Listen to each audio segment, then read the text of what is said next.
اللہ نے مضمون کی تکمیل کے لیے وَوَصَّيْنَا الْإِنسَانَ بِوَالِدَيْهِ، اس سے پہلے سورہ عنکبوت میں آیا ہے وَوَصَّيْنَا الْإِنسَانَ بِوَالِدَيْهِ حُسْنًا، ہم نے انسان کو وصیت کی ہے والدین کے حق میں بھلائی کی، نیک سلوک کی۔ اچھا، والدین میں سے والدہ کا معاملہ والد کے مقابلے میں بہت بڑھ کر ہے۔ والد تو آپ کو معلوم ہے جو بھی ایک تعلق ہوا بیوی سے، اس کے بعد کا جو سارا معاملہ ہے وہ تو ماں کے پیٹ میں، ماں کا خون چوس کر وہ بچہ پل رہا ہے۔ حملتہ امہ وہنا علی وہن، اسے اٹھائے رکھا اس کی ماں نے کمزوری پر کمزوری جھیل کر، وفصالہ فی عامین، پھر 2 سال تک جوک کی طرح چمٹا رہا ہے اور اس کا دودھ پیتا رہا ہے، اس کی توانائی سٹ کرتا رہا۔ لہذا والدہ کا حق والد کے مقابلے میں ایک حدیث نبوی کی روح سے 3 گنا ہے۔ یہ بہت اہم نقطہ ہے۔ یہ ایک حدیث میں آتا ہے کہ ایک صحابی نے حضور سے پوچھا، حضور میرے حسن سلوک کا اولین مستحق کون ہے؟ فرمایا تیری ماں۔ کہا ان کے بعد؟ فرمایا تیری ماں۔ تیسری مرتبہ پوچھا ان کے بعد؟ تیری ماں۔ چوتھی مرتبہ پوچھا تو کہا تیرا باپ۔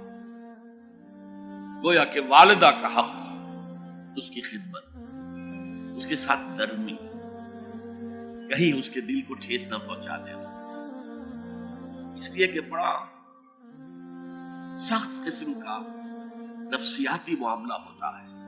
آپ کو معلوم ہے جب بچے تھے ہم تو اپنے والدین کی محبت کا مرکز تھے، ان کی ساری محبت ہم پر مرکوز تھی، ہم بھی ان کی شفقت کو مانتے تھے، محبت کرتے تھے۔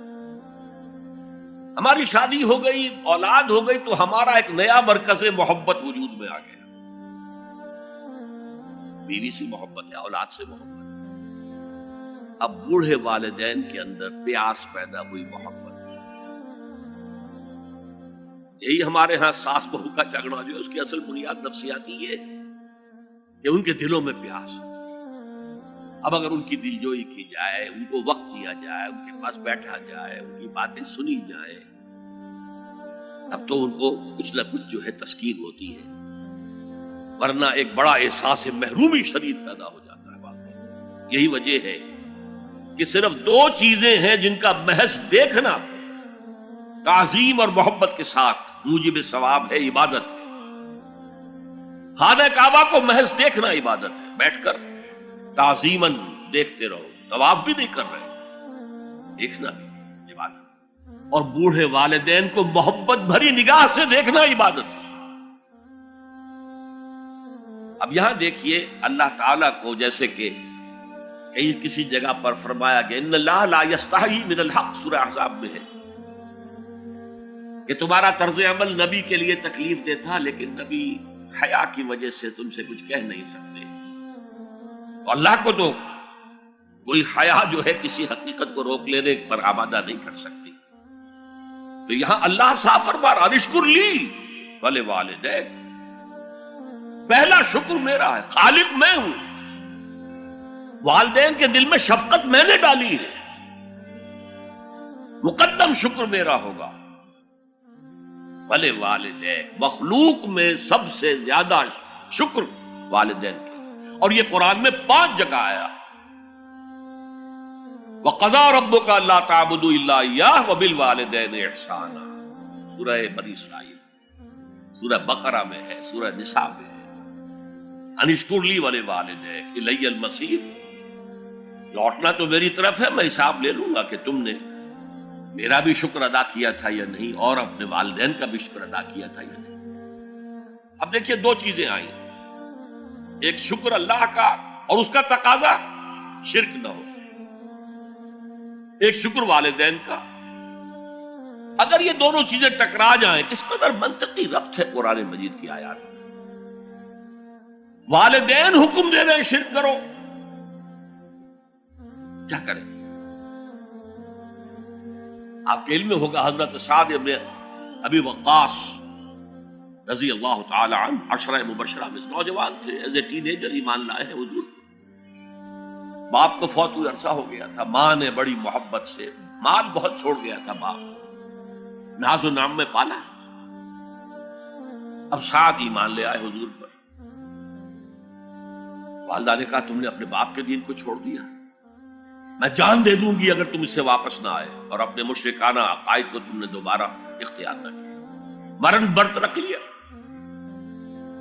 اب کیا بیت رہی ہوگی، کس قدر سلیم الفطرت نوجوان تھا سعد، جو نوجوانی میں حضور پر ایمان لایا۔ لیکن فطرت کے اندر جو چیز مثبت تھی، والدین کا ادب، اللہ جسے اپنی طرف منسوب کر رہا ہے وہ فطرت ہے۔ اب یہ ٹکرا رہے ہیں، کیا کریں؟ آیت نازل ہوئی، اور یہ آیت سورہ عنکبوت میں بھی ہے، جیسا کہ میں نے بیان کیا کہ نہیں، یہاں اگر وہ تمہیں مجبور کرے، جاہداکا کا لفظ بھی یہاں پہ نوٹ کیجئے، اگر تم سے جہاد کرے، یہ جہاد صرف مسلمان نہیں کرتا، جہاد تو کافر بھی کرتا ہے، مشرک بھی کرتا ہے، لیکن جہاد ہے، مجبور کر رہے ہیں، پریس کر رہے ہیں کہ اپنے آبائی دین میں واپس آ جائے۔ مصعب بن عمیر کو برہنہ مادرزاد کر کے چچا نے نکال دیا، نہایت ناز و نام میں پلا ہوا ایک نوجوان۔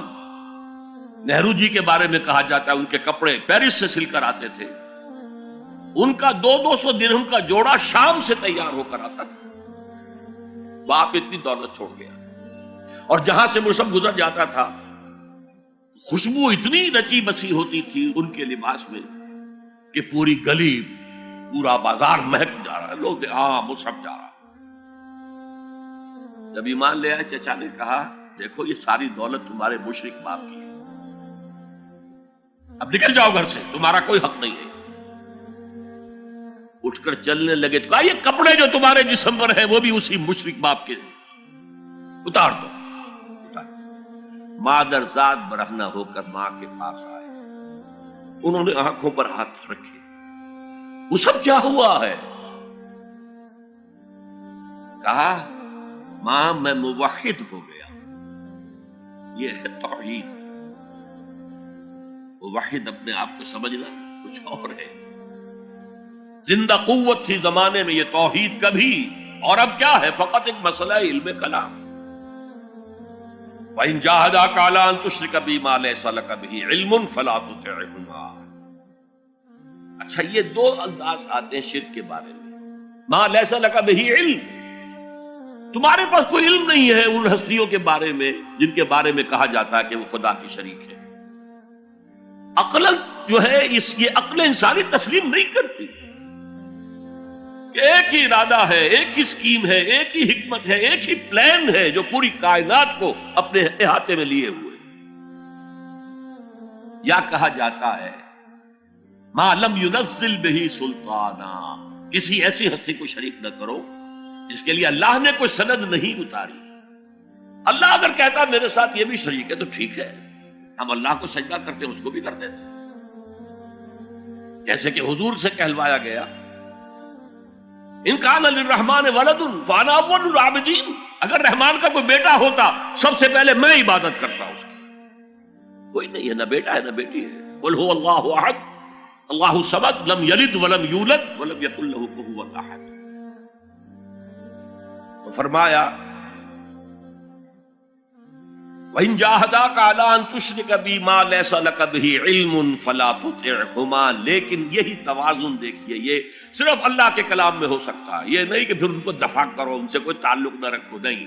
صاحبهما فی الدنیا معروفا، ان کا کہنا تو مت مانو اس معاملے میں، اللہ کا حق احق ہے، بالا تر ہے، لیکن ان کے ساتھ دنیا میں رہو معروف طریقے سے، ان کے حقوق ادا کرو، چاہے مشرک ہے والدین، چاہے کافر ہے والدین، ان کی خدمت تمہارے ذمے ہے، ان کی ضروریات پورا کرنا تمہارے ذمے ہے اپنے مقدرت کے مطابق۔ صاحبہما فی الدنیا معروفا، اور واتبع سبیل من اناب الی، پیروی والدین کی ضروری نہیں ہے، اطاعت والدین کی لازمی نہیں ہے۔ لا طاعت لمخلوق فی معصیت الخالق، کسی مخلوق کی اطاعت نہیں کی جا سکتی اگر اس سے خالق کی معصیت لازم آ رہی ہے، تو والدین کے لیے بھی ہے، اطاعت مطلق نہیں ہے، پیروی ان کی ضروری نہیں ہے، پیروی اس کی کرو جس نے اپنا رخ میری طرف کر لیا۔ ابھی اللہ کا کلام چل رہا ہے، درمیان میں جو آیا ہے، اتباع اس کی کرو۔ دیکھو کون ہے جس نے اپنا رخ میری طرف کر لیا ہے، پیروی اس کی کرو، والدین کی نہیں۔ اسی لیے سورہ بقرہ کے تیسرے رکوع کی پہلی آیت جہاں حضور کی دعوت کا بیان ہے، وہ کیا ہے؟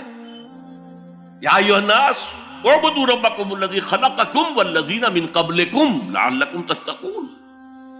اے لوگو، عبادت کرو، بندگی اختیار کرو، پرستش کرو اپنے اس رب کی جس نے تمہیں پیدا کیا، تم سے پہلوں کو بھی پیدا کیا۔ تمہارے آباء و اجداد بھی تو اسی کی مخلوق تھے، جیسے تم سے خطا ہو سکتی ان سے بھی ہو سکتی تھی، لہذا یہ دلیل نہیں۔ وہ کہتے تھے ما وجدنا علیہ آباءنا، ہم تو اسی کی پیروی کریں گا جس میں ہم نے اپنے آباء و اجداد کو پایا ہے۔ تو آباء و اجداد کی پیروی ضروری نہیں ہے۔ واتبع سبیل من اناب الی ثم الی مرجعکم، پھر میری ہی طرح تم سب کو لوٹنا ہے۔ فانبئکم بما کنتم تعملون، پھر میں گنتی کر کر کے نبا، تنبیہ، پوری طرح بتا دینا، آگاہ کر دینا۔ ایک تنبیہ ہے، وارن کرنا، ایک تنبیہ ہے، یہ ہے خبر دے دینا پوری طریقے سے، وضاحت کے ساتھ، نبا سے ہے۔ فَأُنَبِّئُكُم بِمَا كُنتُمْ تَعْمَلُونَ، جو کچھ کے عمل تم کرتے